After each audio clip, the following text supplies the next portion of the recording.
My delusional ex-wife told everyone I died. I'm very much alive. I'm staring at my son's face on a GoFundMe page, and the headline makes my blood run cold. Help Emma and little Jake after losing daddy. The donation goal: $50,000.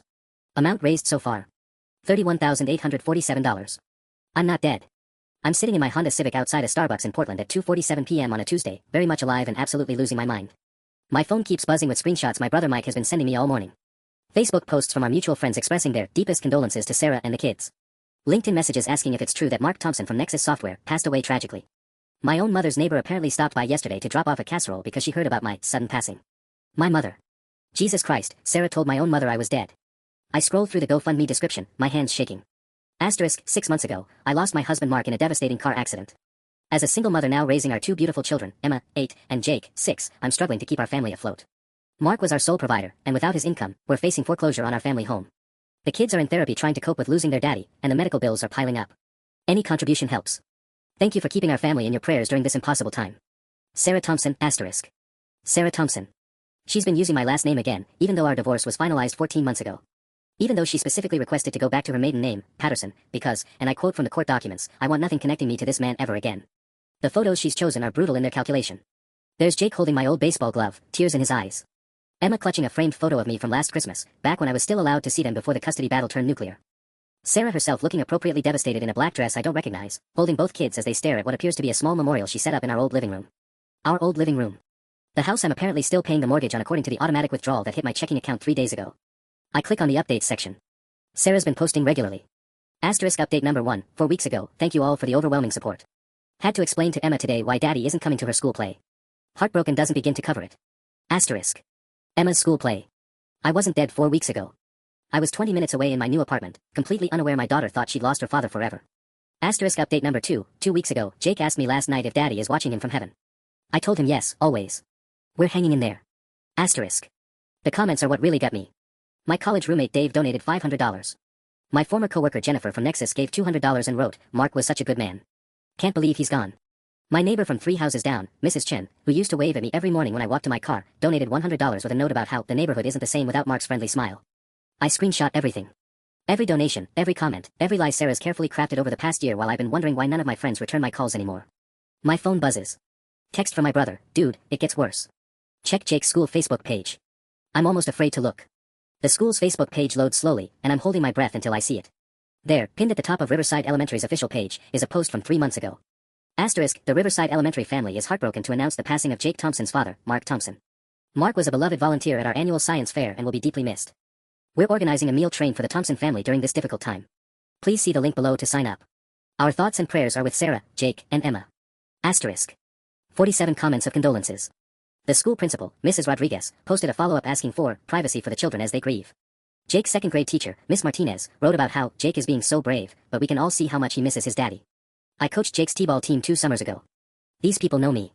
Mrs. Rodriguez shook my hand at the parent-teacher conference last October, 3 months before I supposedly died. My phone rings. Mike's name flashes on the screen. Are you seeing this shit? He says before I can even say hello. The school thinks I'm dead, Mike. His teacher thinks I'm dead. It's everywhere, Mark. I just checked Mom's church bulletin from last month. They held a prayer service for you. A fucking prayer service. Mom was there, Mark. She was there grieving her own son while you were alive and trying to figure out why she wasn't returning your calls. My stomach drops. Mom was at a prayer service for me. Mrs. Patterson from down the street called her. Said she'd heard through Sarah's family about the tragic accident. Mom tried calling you that day, I remember because she called me crying when it went to voicemail. She thought your phone had been disconnected because you were, dead. I remember that day. Mom called 4 times. I was in back-to-back client meetings and figured I'd call her back later. By the time I tried, it was almost midnight, so I decided to wait until morning. Then work got crazy, and I kept putting it off. She spent 3 days thinking her son was dead because I was too busy to return a phone call. There's more, Mike continues. I called around. Sarah filed some kind of paperwork with the kids' school, their pediatrician's office, even their dentist. She's got death certificates, Mark. Death certificates? How the hell does she have death certificates? I don't know, but she's got documentation. Official-looking stuff. I'm texting you a photo now, got it from Jenny whose cousin works at the front desk at Dr. Peterson's office.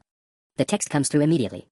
It's a photo of a form in a medical file, partially obscured but I can make out, patient, Jacob Michael Thompson, and below that, deceased father, Mark Andrew Thompson, DOB, March 15, 1989, DOD, August 22, 2023. August 22, 2023. I check my phone's calendar app and scroll back. On August 22, 2023, I was at Target buying a new coffee maker. I have the receipt in my email. I remember because the barista at the in-store Starbucks complimented my shirt. I was buying coffee supplies on the day I allegedly died in a car accident. Mike, she's filed fraudulent death certificates with medical offices. This isn't just lying to friends on Facebook. This is documentation fraud. This is. I pause, the weight of it hitting me. This is why I can't get information about my own kids when I call their doctor. They think I'm dead. Mike's voice gets quiet. Jake's birthday party is this Saturday. I know. I've had it circled on my calendar for 2 months, not that Sarah invited me. I've been planning to at least drive by the house, maybe catch a glimpse of him in the yard. Everyone's going to be there, Mike continues. All the people she's been lying to. All the people who think you're dead. The plan starts forming in my mind before he even finishes the sentence. I'm going to show up, I tell Mike. The words come out steadier than I feel. Mark, think about this. No, I'm done thinking. She's been playing grieving widow for a year while my kids think their father abandoned them by dying. Jake's turning 7, Mike. 7. And he thinks I'm never coming home. I pull up the party details Sarah posted in the neighborhood Facebook group, because of course she posted it publicly, milking every ounce of sympathy she can get.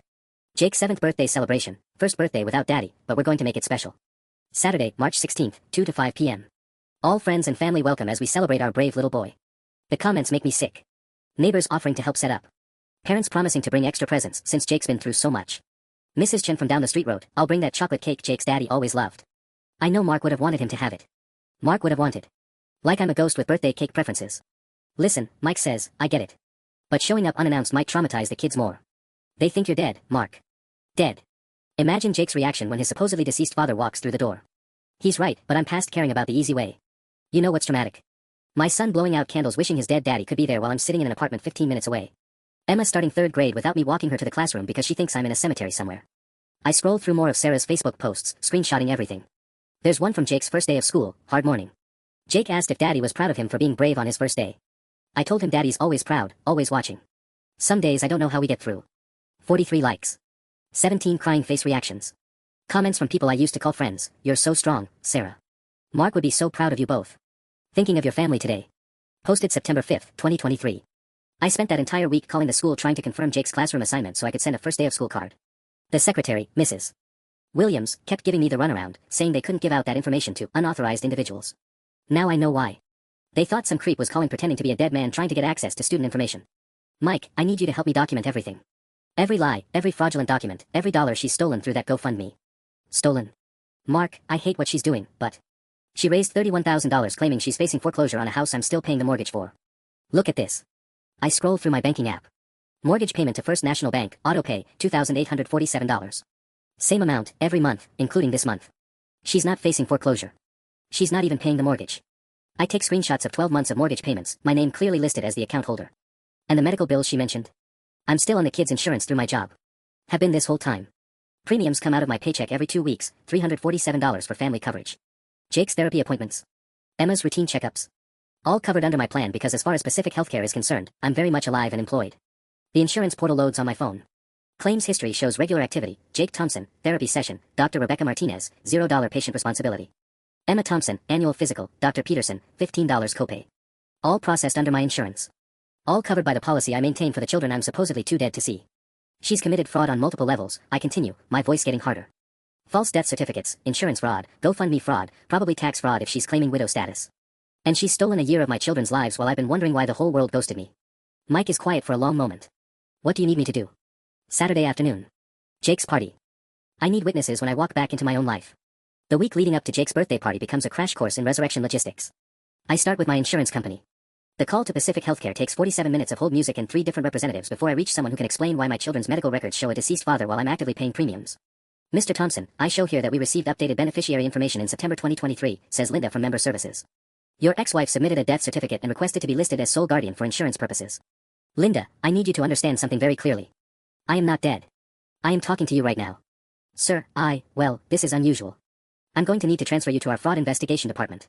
Fraud investigation keeps me on hold for another 32 minutes before connecting me to Detective Morris, who sounds like he's dealt with weirder things than resurrection insurance claims. Mr. Thompson, can you verify your social security number and date of birth? I rattle off the information. And you're stating that you did not die in a motor vehicle accident on August 22nd, 2023? I can guarantee you I did not. Well, sir, this is definitely a first for me. I'm going to need you to come in person with multiple forms of identification. We'll also need to file a police report for the fraudulent death certificate. Police report. The phrase makes it real in a way that scrolling through Facebook condolences didn't. Tuesday, I spend 4 hours at the Multnomah County Sheriff's Office with Detective Rivera, a woman in her 40s who takes notes in careful handwriting while I explain how my ex-wife killed me on paper. Mr. Thompson, do you have any idea how she obtained what appears to be an official death certificate? No clue. But she's used it everywhere: schools, doctors, insurance companies. It looks legitimate enough that no one questioned it. Detective Rivera shows me photocopies of the documents Sarah submitted to various offices. The death certificate is disturbingly convincing: official Oregon state seal, medical examiner signature, cause of death listed as multiple traumatic injuries sustained in motor vehicle collision. This is sophisticated, Rivera admits. Either she had help or she's got skills we don't typically see in domestic fraud cases. How long does something like this take to investigate? Depends. Document forgery can be federal if she crossed state lines or used digital systems. The GoFundMe fraud definitely crosses state lines, donors from all over the country. We're talking multiple jurisdictions. She hands me a case number and her direct phone line. In the meantime, Mr. Thompson, I'd recommend documenting every interaction. If you're planning to confront her directly, make sure you have witnesses. Wednesday, I drive past Jake's school during pickup time. I park across the street, engine running, and watch through the chain-link fence as kids pour out of Riverside Elementary. I spot Jake immediately. He's gotten taller, and his hair is longer than I used to keep it. He's wearing a Pokemon backpack I don't recognize. Sarah appears in the pickup line, driving my old Subaru. The one I couldn't find after she moved out. Apparently, widows inherit vehicles from their deceased husbands, even when those husbands are still making payments on them. I watch Jake climb into the passenger seat. He's big enough for the front seat now, another milestone I missed, and they drive away. The whole interaction takes 3 minutes. 3 minutes of watching my son's daily routine like a stranger. That night, Mike calls with news that makes my stomach drop. Mark, I talked to Mom. You told her I'm alive. I had to. She's been planning your memorial service. The words hit me like cold water. My what? Memorial service. She wanted to do something on the 1-year anniversary of your death. August 22nd. She's already talked to Pastor Williams about using the church fellowship hall. I pull over to the side of the road because my hands are shaking too hard to drive safely. Mike, my own mother is planning my memorial service while I'm sitting here eating takeout Chinese food and arguing with insurance companies about my non-death. She wants to invite everyone. Your old coworkers, college friends, neighbors. She's been working on a photo slideshow. My mother, sitting alone in her living room, going through photo albums of her son who she thinks died in a car accident 8 months ago. Saturday can't come fast enough. Thursday morning, I wake up to 17 missed calls from a number I don't recognize. The voicemails start playing automatically. Mark Thompson. This is Patricia Henley from Channel 12 News. We received an anonymous tip about a potential fraud case involving a GoFundMe campaign and we'd love to speak with you. I delete it and play the next one. Mr. Thompson, this is David Kim from the Portland Tribune. We're investigating claims that you may have been the victim of identity theft and fraudulent. Delete. Mark, it's Jennifer Walsh from Nexus Software. I just got the weirdest call from a reporter asking if you really died last year and I'm so confused because I donated to Sarah's GoFundMe and I stop the voicemail and immediately call Mike. Did you talk to reporters? I ask before he can say hello. What? No. Why would I? Someone leaked this story. I've got news stations calling me at 6 in the morning. Shit. Mark, I might know what happened. I called Jenny yesterday to ask about that medical document, and Jenny's cousin who works at Dr. Peterson's office. She might have mentioned it to someone who mentioned it to someone else. Jesus Christ, Mike. The party is in 2 days. If this hits the news before Saturday, it gets worse. Sarah posted on Facebook an hour ago. I'm already opening the app before he finishes talking. Sarah's latest post is at the top of my feed. Asterisk, I'm deeply disturbed by rumors circulating about my family. Someone has been calling local news stations claiming to be my deceased husband Mark. This is beyond cruel and is traumatizing my children who are still grieving their father's death. I've contacted police and will be pursuing legal action against anyone spreading these malicious lies. Please respect our privacy during this difficult time. Sarah, asterisk. Posted 43 minutes ago. Already has 68 reactions and 22 comments of support. She's getting ahead of the story, I tell Mike. Making me sound like some sicko impersonating a dead man. Read the comments. It's working. I scroll through them, my chest tightening. Asterisk, who would be sick enough to do this to a grieving family? Asterisk. Asterisk, Sarah, I'm so sorry you're dealing with this on top of everything else. Asterisk. Asterisk, some people are truly evil. Thinking of you and the kids. Asterisk. Asterisk, have you considered that Mark might still be alive? Asterisk, this comment is from Dave, my old college roommate. Asterisk, Sarah Thompson replied, Dave, I understand this is hard to accept, but I was contacted by the coroner personally. I identified his body. I planned his funeral. Please don't feed into these conspiracy theories, it's hurting Jake and Emma. Asterisk. I screenshot Dave's comment and Sarah's response. She identified my body. She planned my funeral. The lies are getting more elaborate by the hour. My phone rings again. Unknown number. Mark Thompson. Who is this? This is Amy Rodriguez, principal at Riverside Elementary. I just received a very disturbing call from a reporter asking about Jake Thompson's father. Mr. Thompson, I need you to know that if you're harassing this family by impersonating a deceased parent. Mrs. Rodriguez, this is Mark Thompson. Jake's actual father. We've met several times. Silence. Then, sir, Jake's father died in a car accident. I have the death certificate on file. Mrs. Rodriguez, I coached the school science fair 2 years ago. You complimented my volcano project with the kids. Your office has the photo of me and Jake with the first place ribbon hanging on the bulletin board. Another long pause. Mr. Thompson, if this is really you, we need to meet. Today. Friday afternoon, I sit in Mrs. Rodriguez's office while she stares at my driver's license like it might burst into flames. Mr. Thompson, I have to ask you to understand our position. We have documentation stating you passed away. Your ex-wife she's been very involved in Jake's emotional support at school. She's painted a picture of a family devastated by loss. She opens Jake's file, a thick manila folder that shouldn't exist for a 6-year-old. Jake has been seeing our grief counselor twice a week since September. He draws pictures of you with angel wings. Last month, he wrote a letter to heaven asking if you got his good report card. My throat closes up. Can I see it? Mrs. Rodriguez hesitates, then slides a piece of construction paper across the desk. Jake's careful 7-year-old handwriting. Asterisk, Dear Daddy in heaven, I got all A's and 1 B+ in math. Mom says you would be proud. Are you proud? I miss you so much it makes my tummy hurt. I hope there are baseball games in heaven. Love, Jake. P.S. My birthday is Saturday and I'm going to wish for you to come back, but Mom says that's not how wishes work. Asterisk. The paper is wrinkled like it's been handled a lot. There are tear stains, small ones. Mrs. Rodriguez, I'm going to Jake's birthday party tomorrow. I need you to know that when he tells you his daddy came back, he won't be making it up. She nods slowly. Mr. Thompson, would you like me to have our counselor standing by on Monday morning? Yeah. That's probably a good idea. Saturday morning arrives with the kind of crisp March sunshine that makes everything feel possible. I wake up at 5:47 a.m., 2 hours before my alarm, and spend the extra time staring at my ceiling and rehearsing what I'm going to say when I walk into my son's birthday party. Hi Jake, surprise, Daddy's not actually dead. Sorry everyone, my ex-wife is a pathological liar who's been committing fraud for a year. Before we sing happy birthday, I'd like to address the elephant in the room, mainly that I'm supposed to be in a grave right now. None of it sounds right. My phone buzzes at 8:23 a.m. Text from Mike, Channel 12 is running the story at 6 p.m. tonight.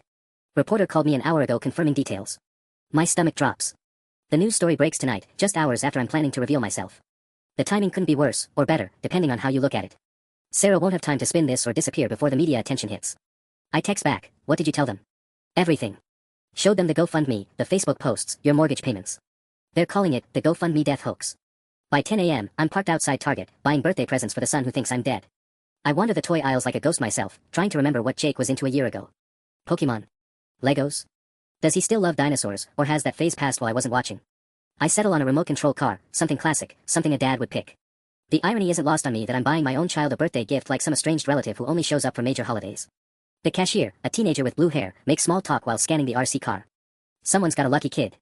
How old are they turning? 7, I say, and the word catches in my throat. He's turning 7. At 11:45 a.m., my phone explodes with notifications. Sarah has posted again. Asterisk, I've been advised by my attorney to limit what I share publicly, but I need everyone to know that the person claiming to be Mark has now contacted our children's school and is trying to insert himself into Jake's birthday celebration today. This harassment has gone too far.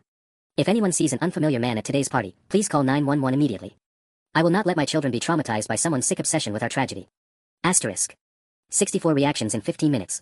The comments are brutal. Asterisk, Sarah, maybe you should cancel the party until this creep is caught. Asterisk. Asterisk, I'll be there early to help watch for suspicious people. Asterisk. Asterisk, who is this psychopath? How did he get so much personal information about Mark? Asterisk. My college roommate Dave comments again, asterisk, Sarah, what if it really is Mark? What if there was some kind of mistake? Asterisk. Asterisk, Sarah Thompson replied, Dave, I held my husband's wedding ring when they took it off his body at the hospital. Please stop. Asterisk. She held my wedding ring. I look down at my left hand, where my wedding ring sits exactly where I put it every morning for the past 8 years. The ring that never left my finger, not even during our worst fights, not even when the divorce was finalized. I screenshot her comment and checked the timestamp. Posted 4 minutes ago. At 12:30 p.m., I'm getting dressed when my phone rings. Unknown number again, but this time I answer. Mark, don't hang up. It's Jennifer from Nexus. Jennifer Walsh, my former coworker who donated $200 to my death fund. Jennifer, Mark, what the hell is going on? I got a call from Channel 12 asking about the GoFundMe I donated to, and then I saw Sarah's posts about some impersonator, but the reporter said they had evidence that you're alive, and I'm sitting here looking at my phone wondering if I'm losing my mind. Jennifer, I need you to sit down. I'm already sitting down. Mark, are you dead or not? Because I've been feeling guilty for months that I didn't go to your funeral, and now I'm wondering if there was even a funeral to miss. There was no funeral, Jen. Because I didn't die. Sarah made the whole thing up. The silence stretches so long I check to see if the call dropped. Jennifer. You still there? Mark. Her voice is barely a whisper. I wrote a sympathy card to your children. I told Emma and Jake that their daddy was watching over them from heaven. Oh my God, Mark, those poor kids. That's why I'm going to the party today. Those poor kids have been mourning their living father for 8 months. Jesus Christ. Mark, she's been posting about grief counseling in support groups. She joined that Facebook group for young widows. She's been giving advice to other women who lost their husbands. My blood runs cold. What kind of advice? How to talk to kids about death. How to keep their father's memory alive. Mark, she posted last week about taking Jake to visit your grave site and how healing it was for him. I nearly dropped the phone. She took Jake to a cemetery. Rosewood Memorial. She posted photos of him putting flowers on a headstone. Rosewood Memorial is 15 minutes from my apartment. I drive past it twice a week on my way to the grocery store. Jennifer, I need you to do me a favor.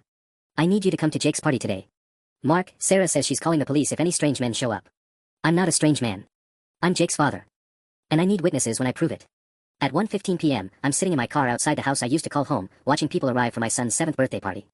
The house I'm still paying for, where my supposedly dead body once lived, where my children are celebrating another milestone without their father. Mrs. Chen from down the street walks up the front path carrying what looks like a chocolate cake, the one she mentioned online that Mark would have wanted Jake to have. Behind her, I recognize the Petersons from 2 blocks over, their 8-year-old daughter clutching a wrapped present. Normal suburban families attending a normal birthday party for a boy whose father is supposedly 6 feet underground. My phone buzzes with a text from Mike, parked around the corner. Jennifer's here too. You sure about this? I look in my rearview mirror and see Mike's truck. Jennifer's silver Honda is parked behind him. My witnesses. The people who'll confirm that Mark Thompson walked back into his own life at exactly, I check my phone, 1:18 p.m. on March 16, 2024. Another text, this one from Detective Rivera, saw the news alert. Channel 12 pushed the story up to 4 p.m. You've got maybe 2 hours before this goes citywide. 2 hours before Sarah's carefully constructed lie crumbles on live television. 2 hours before everyone at this party finds out they've been living inside a fraud for 8 months. I grabbed the birthday present from my passenger seat, the remote control car that cost me $67 at Target this morning. Such a normal dad thing to do. Buy your kid a birthday present, show up to the party, watch him blow out candles. Except I'm about to resurrect myself in front of 20 people who think they're attending a fatherless child's birthday. Through the front window, I can see balloons. Red and blue, Jake's favorite colors, or at least they were a year ago. There's a banner that says, Happy 7th birthday Jake, in letters that look hand-drawn. Sarah always was good at that domestic stuff, the Pinterest perfect mother aesthetic that made everyone think we were the ideal family. I watched Dave and his wife Michelle walk up to the front door. Dave, who questioned Sarah's story twice on Facebook and got shut down both times. Dave, who donated $500 to my death fund but kept asking uncomfortable questions in the comments. He's carrying a present wrapped in dinosaur paper, at least someone remembers Jake's obsession with velociraptors. My hands are shaking again.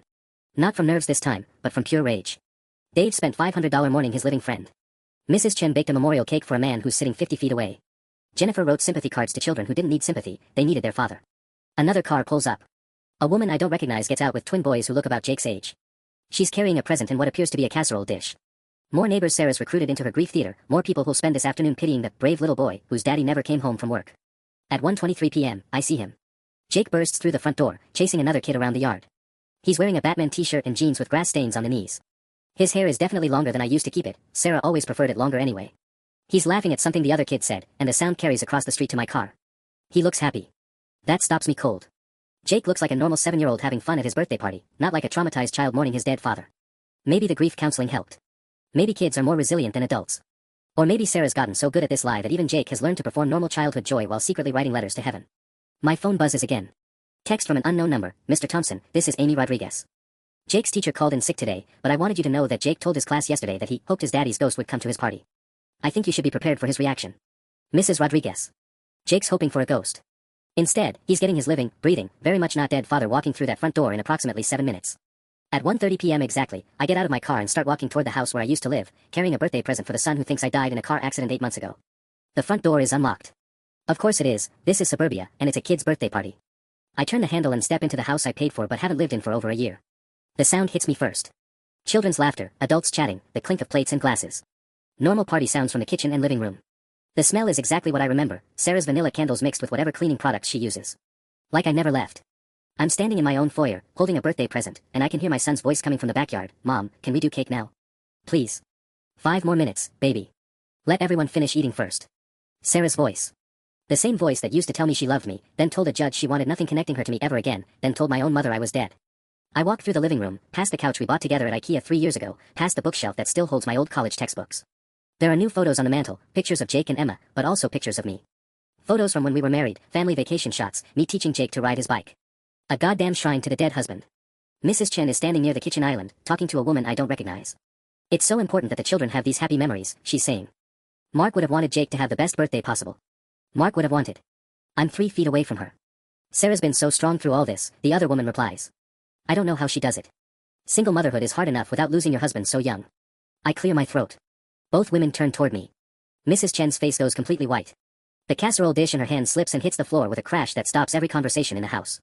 Oh my God, she whispers. Oh my. Mark. The other woman looks confused, glancing between Mrs. Chen's terrified expression and my face. I'm sorry, do we know you? I'm Mark Thompson, I say quietly. Jake's father. But Jake's father is. She stops mid-sentence as understanding dawns. Oh shit. Oh holy shit. The kitchen has gone completely silent. Dave appears in the doorway from the backyard, takes one look at me, and drops his beer. The bottle shatters on the tile floor. Mark. Dave's voice cracks. What the fuck, man? You're supposed to be dead. Yeah, well, rumors of my death have been greatly exaggerated. More people are crowding into the kitchen now. Jennifer pushes through from the living room and stops dead when she sees me. Jesus Christ, Mark. This is really happening. A woman I don't recognize pulls out her phone. Should I call 911? Sarah said if any strange men. I'm not a strange man, I interrupt. I'm Jake's dad. I live here. Well, I used to live here. I'm still paying the mortgage. But the death certificate, someone says from the back of the crowd. Sarah has a death certificate. Sarah has a lot of things. Most of them are lies. That's when I hear Sarah's voice from the backyard, getting closer. What was that crash? Is everything okay? The kitchen crowd parts like the Red Sea. Sarah steps through the back door, carrying a tray of juice boxes, and freezes when she sees me. For a moment, nobody moves. Sarah stares at me with an expression I've never seen before, not shock, not fear, but something calculating. Like she's running through options in her head. Hello, Sarah, I say. She sets down the juice boxes with deliberate care. Everyone, I need you to take the children outside immediately. This man is not who he claims to be. Sarah, Dave says carefully, that's definitely Mark. This is exactly what I warned you about. Someone has been stalking our family, studying Mark's mannerisms. Sarah. My voice cuts through her explanation. I'm wearing the watch you gave me for our 5th anniversary. The one with the inscription on the back that says, time stands still when I'm with you. I hold up my wrist. Want to check the engraving? Her face falters for just a second. I know you told Jake's class that Daddy might visit as a ghost today, I continue. But ghosts don't pay mortgages. Ghosts don't carry insurance cards. I pull out my wallet. Pacific Healthcare Family Plan, member since 2019. Jake's therapy sessions. Emma's checkups. All covered under my very much alive policy. That's when Jake's voice comes from the doorway, Daddy. The entire room turns. Jake is standing in the entrance to the kitchen, Batman's shirt wrinkled from playing outside, chocolate cake frosting on his chin. He's staring at me like he's seeing an actual ghost. Hey buddy, I say, my voice barely steady.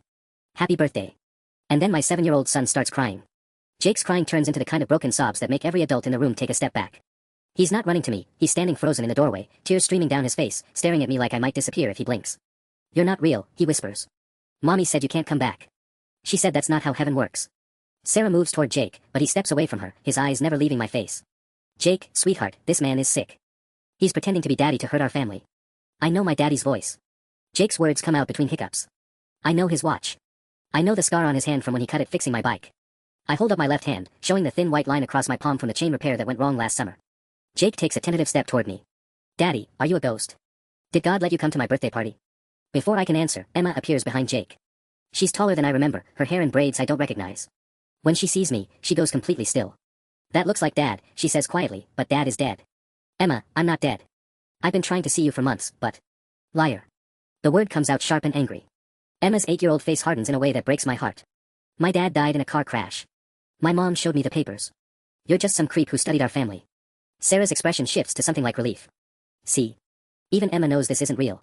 But Jake is still staring at me, and suddenly he starts reciting, Daddy always says, measure twice, cut once, when we do projects. Daddy puts peanut butter on both sides of the bread so the jelly doesn't make it soggy. Daddy sings the ABC song when he brushes his teeth because that's exactly 2 minutes. The room is dead silent. These aren't things Sarah could have coached him to say, these are the tiny domestic details of being someone's father. Jake, I say softly, do you remember what we always say when we're scared? His face lights up through the tears. Thompson men are brave, but they're not stupid. And what's the second part? When you're scared, count the things you can see, hear, and touch. Jake wipes his nose with his sleeve. I can see your brown eyes. I can hear your real voice. But I'm scared to touch you because what if you disappear? My chest is so tight I can barely breathe. I won't disappear, buddy. I promise. That's when Dave's phone starts buzzing loudly. He glances at it, and his face goes pale. Everyone. Channel 12 just sent a news alert. The story's going live now. He turns his phone screen toward the room. The headline reads, Local woman allegedly fakes husband's death, raises $30,000 plus IN fraudulent GoFundMe. Sarah's face drains of all color. That's not, they don't have the full story. The full story. Jennifer steps forward, her voice shaking with anger. Sarah, I wrote sympathy cards to your children. I donated $200 thinking I was helping a widow. What part of the story am I missing? Mrs. Chen is still staring at me like she's seeing a resurrection. Mark, I brought a casserole to your mother. She cried in my kitchen about losing her son. My mother planned a memorial service, I say quietly. For next month. She's been grieving her living child for 8 months because Sarah filed fake death certificates. Emma's angry facade finally cracks. Fake death certificates? Mom, what are they talking about? Sarah is backing toward the sliding door to the deck, but there are more party guests out there, parents who donated to the GoFundMe, neighbors who brought sympathy meals, kids who don't understand why the birthday boy is crying. Sarah, I say, Channel 12 has copies of everything. The mortgage payments I've been making on this house. The insurance premiums for the kids. The GoFundMe donations. It's over.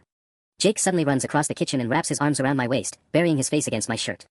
You're warm, he says, muffled. Ghosts aren't supposed to be warm. I'm not a ghost, Jake. I'm your dad, and I'm alive, and I've missed you so much it hurt to breathe. Emma is still standing in the doorway, but I can see her resolve wavering. If you're really dad, what's my middle name? Elizabeth. After your great-grandmother. You hate it because the kids at school call you Elizabeth when they're making fun of you. Her lower lip starts trembling. And what's my favorite color now? I don't know, sweetheart. It used to be purple, but you've grown up a lot while I wasn't allowed to see you. I'd love to learn everything I missed. That breaks her. Emma starts crying and runs to me, and suddenly I'm holding both my children for the first time in over a year, surrounded by a kitchen full of people who thought they were attending a dead man's son's birthday party. Through the chaos, I hear Sarah's voice on the phone. I need to speak to my attorney immediately. Over Jake's shoulder, I can see more people gathering in the backyard through the sliding glass door. Word is spreading fast among the party guests, and I can hear fragments of heated conversations drifting through the screen. Saw it on Facebook, Channel 12 posted the full story. $31,000. Are you kidding me? Those poor kids, imagine what this is doing to them. Sarah ends her call and turns back to face the room. Her attorney voice is gone, replaced by something desperate. Everyone needs to leave. Now. This is a private family matter. Private? Mrs. Chen's voice shakes with anger. Sarah, I organized a meal train for you. The entire neighborhood brought you groceries for 3 months because we thought you were a grieving widow. I can explain everything. Can you explain this? Dave holds up his phone, showing Sarah's Facebook post from 2 hours ago. You told everyone to call 911 if they saw unfamiliar men at the party. You called Mark a psychopath and a sick obsession. 40 minutes ago, Sarah. Emma pulls back from hugging me, wiping her eyes. Mom, is it true? Did you lie about Dad being dead? The kitchen goes silent except for Jake sniffling against my shirt. Sarah looks at our daughter, and for a moment I think she might actually tell the truth. Instead, she says, Emma, sweetie, this is very complicated adult stuff. This man might look like Daddy, but people can have surgery to change their faces. Sarah, stop. My voice comes out harder than I intended. Don't you dare gaslight our 8-year-old daughter to cover your fraud. Jennifer steps between Sarah and the kids. Emma, Jake, this really is your dad. I've known him for 6 years. Same voice, same laugh, same terrible jokes about software coding. But the funeral home called Mom, Jake says, looking up at me with red, confused eyes. She answered the phone and cried for 3 hours. I kneeled down to Jake's eye level. Buddy, there was no funeral home. There was no car accident. Mommy made a very big mistake and told people something that wasn't true. But why would she do that? Before I can figure out how to explain fraud and fake death certificates to a 7-year-old, my phone rings. Detective Rivera's name flashes on the screen. I need to take this, I tell the room. Detective Rivera? Yeah, I'm at the party now. Mr. Thompson, we've got a problem. Sarah Patterson Thompson withdrew $8,000 in cash from 3 different banks this morning. ATM cameras show her making the withdrawals between 9 a.m. and 11 a.m., right after the news story was confirmed to air. My stomach drops. She knew this was coming. Gets worse.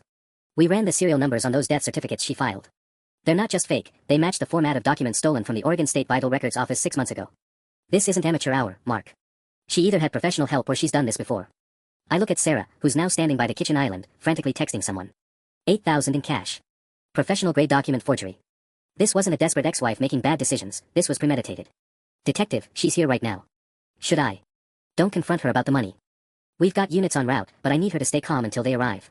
ETA is 12 minutes. 12 minutes. I hang up and slip my phone back into my pocket, trying to keep my expression neutral. Sarah is still texting, her fingers flying across her screen. Mom, Emma says suddenly, who are you texting? Uncle David said he was coming to the party but I don't see him. Sarah's head snaps up. Uncle David couldn't make it, sweetheart. But Emma frowns. You just told him red backpack, 2 notebooks, like we practiced. What did you and Uncle David practice, Mom? The kitchen goes dead silent. Sarah's face drains completely white, and she clutches her phone against her chest like Emma just caught her with smoking gun evidence. Jake looks between his mom and sister, then up at me. Daddy, why does everyone look scared? That's when we hear sirens in the distance, getting closer. The sirens are getting louder, and Sarah's eyes dart toward the front door like a trapped animal looking for an exit. Emma's question about Uncle David hangs in the air while Jake clings tighter to my leg, confused by the adult tension crackling through the kitchen. Sarah, I say carefully, remembering Detective Rivera's warning to keep her calm, who's Uncle David? The kids never mentioned him before. He's my cousin. From Seattle. You wouldn't know him. But her voice wavers, and she's still clutching that phone like it contains state secrets. Dave, my Dave, college roommate Dave, steps forward with his own phone out. Sarah, I've been going through the GoFundMe comments for the past hour. There are donations from David Patterson in Seattle. Multiple donations. $1,500 total over 6 months. That's not. Same last name as your maiden name. Same city where your sister lives. Dave's voice is getting harder. Sarah, who the hell is David Patterson, and why has he been funding your dead husband's scam? Emma looks up at me with those too smart 8-year-old eyes. Dad, what's a scam? Before I can answer, Sarah makes a break for it.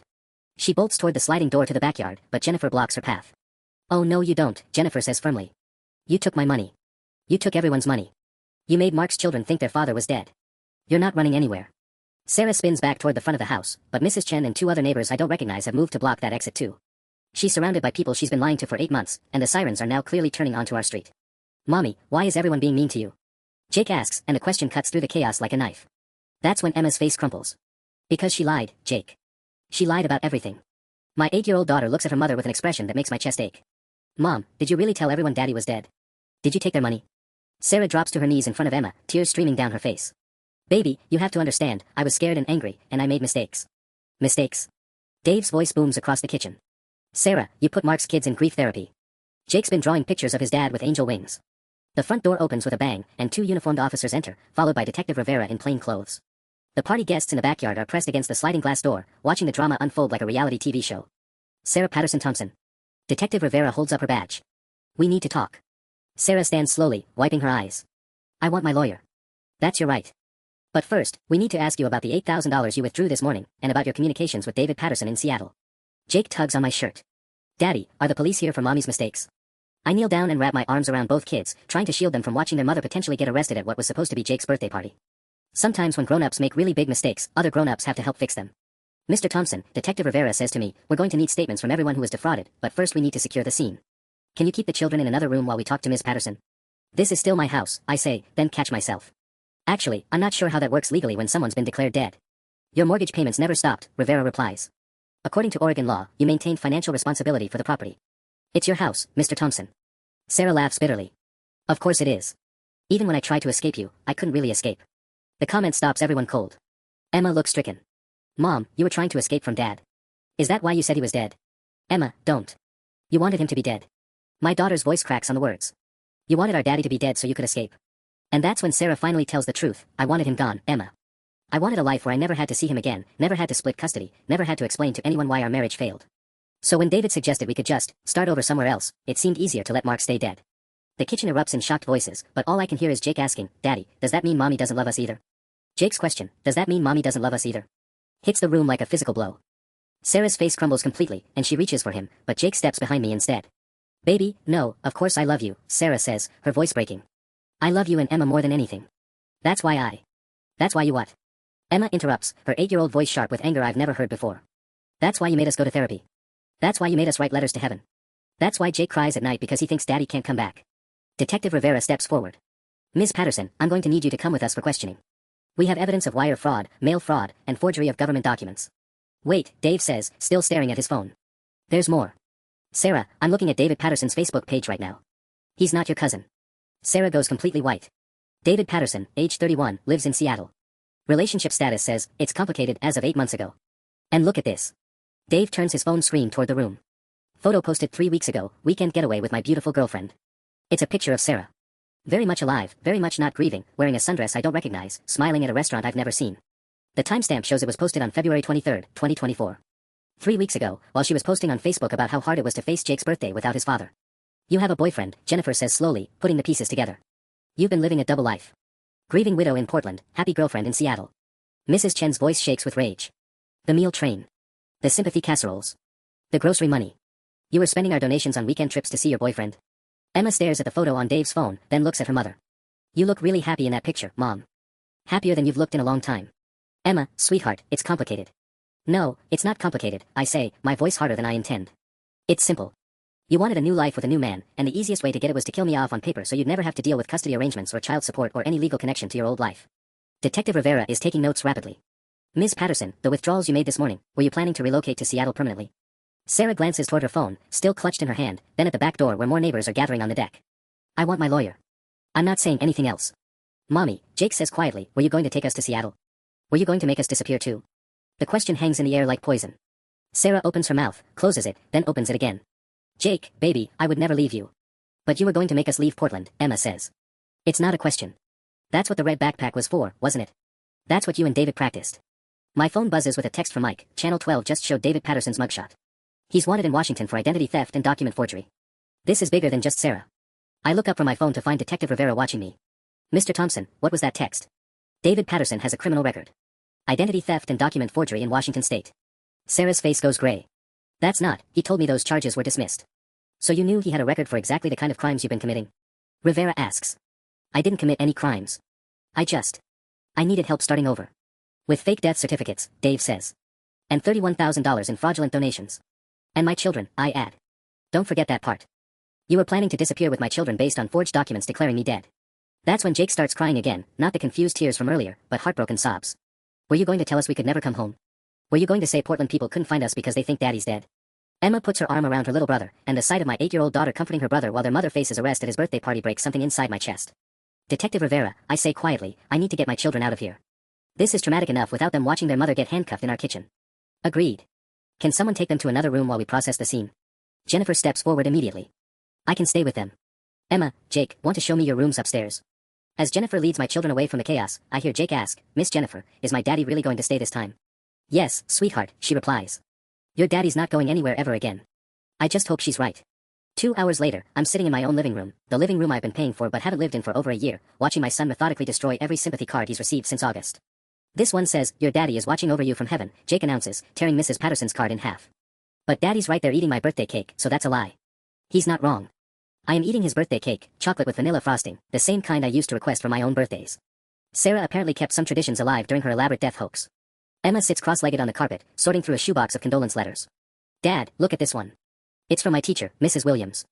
She wrote, I know your father would be so proud of your book report on Charlotte's Web. Emma holds up the letter, her voice getting sharper. I got an A+ on that report. You should have known about it. The guilt hits me like a physical blow. I would have loved to know about your book report. I tried calling the school dozens of times, but they thought you were dead, she finishes flatly. Because Mom made sure everyone thought you were dead. Through the kitchen doorway, I can hear Detective Rivera questioning the party guests who stayed behind. Most of the neighbors left when the police cars arrived, but Dave, Jennifer, and Mrs. Chin insisted on giving statements about their donations to Sarah's fraudulent GoFundMe. Mr. Kim donated $300, Mrs. Chin is saying. He's retired, living on Social Security, but he gave $300 because he thought Sarah needed groceries for the children. My phone buzzes with another news alert. Channel 12 has updated their story. Breaking, alleged death hoax involved accomplice with criminal history in Washington state. Portland police coordinating with Seattle FBI field office. FBI. This started with me discovering a GoFundMe page Tuesday afternoon, and now it's a federal investigation 5 days later. Jake abandons the sympathy cards and climbs onto the couch next to me. Daddy, I wrote you 17 letters. Mom said she would put them somewhere special so you could read them in heaven. What did you do with the letters, buddy? Mom has a box in her closet. She said it was our memory box for you. Jake looks toward the stairs. Can we get the box? I want to read you the letters myself instead of waiting for heaven delivery. Despite everything, I almost smile. Heaven delivery. That's what Mom called it. She said when people die, their families can send letters but it takes a really long time for delivery, like when Grandma sends packages from Florida. Emma looks up from the condolence cards. Jake, there is no heaven delivery. Mom was just keeping your letters in a box and lying about it, like everything else. Emma, I start, but she cuts me off. No, Dad. I'm 8, not stupid. Mom lied about you being dead. She lied about needing money. She lied about Uncle David being our cousin. She probably lied about the heaven delivery too. Emma's voice cracks slightly. How do we know she wasn't lying about loving us? Before I can answer, Detective Rivera appears in the living room doorway. Mr. Thompson, we found the memory box your son mentioned. You're going to want to see this. She's holding a small wooden box, the one Sarah and I bought at a craft fair during our 2nd year of marriage. Inside, I can see folded papers in Jake's careful 7-year-old handwriting, but there's something else underneath the letters. Rivera opens the box wider. Beneath Jake's 17 letters to his dead father, there's a stack of official-looking documents, a Seattle apartment lease with Sarah's signature, and a one-way plane ticket to Washington state. Dated for tomorrow. March 17, 2024. Your ex-wife wasn't just planning to disappear, Rivera says quietly. She was planning to disappear tomorrow. The birthday party was supposed to be her goodbye. The one-way ticket to Seattle sits in Detective Rivera's hands like a smoking gun. March 17, 2024. Tomorrow.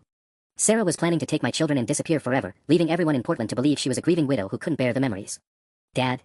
Emma's voice is small. Were we going to Seattle tomorrow? I can't speak. The timeline is clicking into place with horrible clarity. The birthday party wasn't just Jake's celebration, it was Sarah's farewell performance. One last day of sympathy and donations before vanishing with David Patterson and my kids. Detective Rivera pulls out more documents from the memory box. Lease agreement for a 2-bedroom apartment in Seattle, signed by Sarah Patterson and David Patterson. Security deposit paid in full 3 weeks ago. She flips through more papers. Enrollment paperwork for Emma Thompson and Jake Thompson at Cascade Elementary School in Seattle. Start date listed as March 20th. She was going to put us in a new school. Jake asks, confused. But I like my school here. Miss Martinez was going to let me feed the class hamster next week. Emma's face has gone completely pale. Mom was going to make us disappear too. We were going to become different people, like witness protection or something. Not witness protection, sweetheart, I say gently. More like kidnapping. Rivera nods grimly. Interstate kidnapping with fraudulent documents. The FBI is very interested in this case now. She pulls out her phone.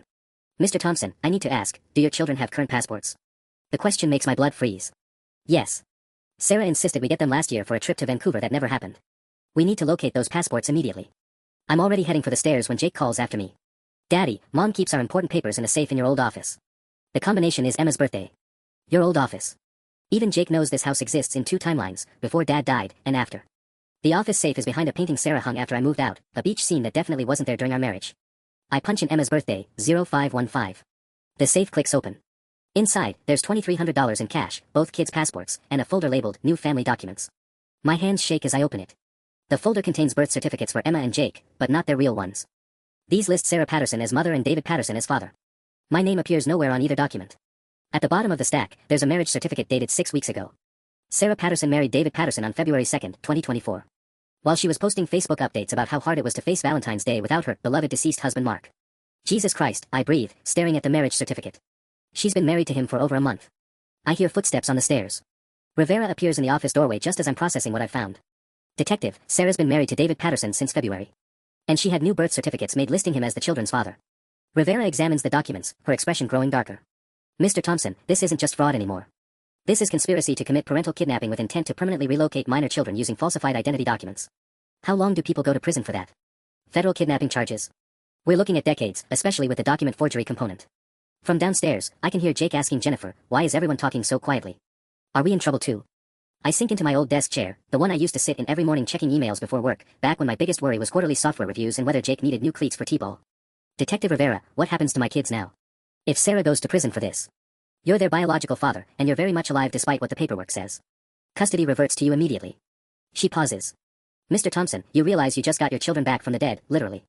Most parents facing kidnapping situations don't get endings this clean. Clean. I almost laugh. My 7-year-old son spent 8 months writing letters to his living father. My 8-year-old daughter learned not to trust her own mother. 37 people donated over $31,000 to a completely fabricated tragedy. Nothing about this is clean. But Rivera's right about one thing, I'm getting my kids back. Tomorrow, instead of waking up in a Seattle apartment with new identities, Emma and Jake will wake up in their own beds with their very much not dead father making pancakes in the kitchen. If I can remember how to make pancakes. It's been a long year. 3 months later, I'm standing in a courtroom watching Sarah get sentenced to 8 years in federal prison for wire fraud, mail fraud, conspiracy to commit kidnapping, and falsifying government documents. David Patterson got 12 years, apparently this wasn't his first identity theft rodeo. Your Honor, the prosecutor says, reading from a thick file, the defendant orchestrated an elaborate scheme that defrauded 37 individuals of $31,847, filed falsified death certificates with multiple government agencies, and planned to permanently relocate 2 minor children using fraudulent identity documents. The psychological damage to the victims, particularly the children involved, cannot be overstated. Jake sits next to me in the gallery, swinging his legs from the chair that's too tall for him. He's been in therapy twice a week since March, learning how to process the fact that his mother isn't the person he thought she was. Some days are harder than others. Emma refused to come to the sentencing. At 8 years old, she's already decided she wants nothing to do with Sarah ever again. Actions have consequences, she told me last week, using a phrase that definitely came from her therapist. Mom's consequences are her own fault. The judge, a stern woman in her 60s, addresses Sarah directly, Ms. Patterson, your actions caused immeasurable harm to your children, your community, and the individuals who donated to your fraudulent campaign out of genuine compassion. You exploited the goodness of others for personal gain while traumatizing your own children. This court sentences you to 8 years in federal prison, followed by 3 years supervised probation and full restitution of all fraudulent donations. Sarah turns to look at us one last time before the bailiff leads her away. Jake waves tentatively, he's 7, and despite everything, she's still his mom. She mouths, I love you, to both kids, then disappears through a side door. Daddy, Jake whispers as we leave the courthouse, does this mean the lying is all done now? Yeah, buddy. No more lies. That evening, we're eating dinner at the kitchen table, the same table where Sarah used to sit planning her elaborate deception while I was 15 minutes away thinking my own children hated me. Jake is telling me about his day at school, Emma is reading while she eats, a habit that drives me crazy but I'm picking my battles, and everything feels impossibly normal. My phone buzzes with a text from Detective Rivera, GoFundMe donations have been returned to all donors. Case officially closed. How are the kids adjusting? I text back, 1 day at a time. Jake asks about Sarah every few days. Emma pretends she doesn't exist. We're all in therapy.